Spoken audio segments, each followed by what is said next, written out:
আমি রাজ্যে চাকরি এনে দেবো, মাসে মাসে 1000 টাকা না, ঘরে ঘরে 14,000 টাকা চাকরি এনে দেবো। এবারে আমি চাকরি না দিতে পারি তাহলে আমি নেক্সট টাইম থেকে ভোট চাইতেই আসবো না। কেস খাইয়ে দিল তো।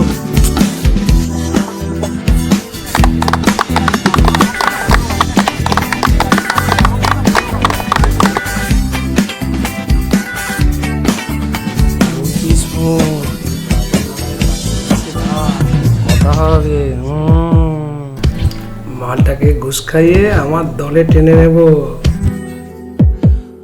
শোনো, তোমাকে যে জন্য ডেকেছি এখানে, তুমি দলে যোগদান করো।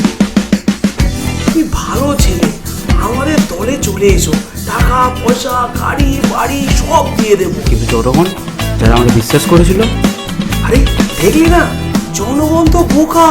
জনগণকে যাই দেখাবে তাই বিশ্বাস করবে, যা বলবে তাই করবে। আরে ইয়ং প্রজন্মকে আমার দরকার, ইয়ং ব্লাড আমার চাই, তবেই তো আমার রাজ্য আমার কাছে থাকবে। চলে আসো সবাইকে নিয়ে, বুঝলে? আমাদের নতুন যুব নেতা আমাদের দলে যোগদান করেছে। দুনিয়াটা ইমোশনাল দের নয়, দুনিয়াটা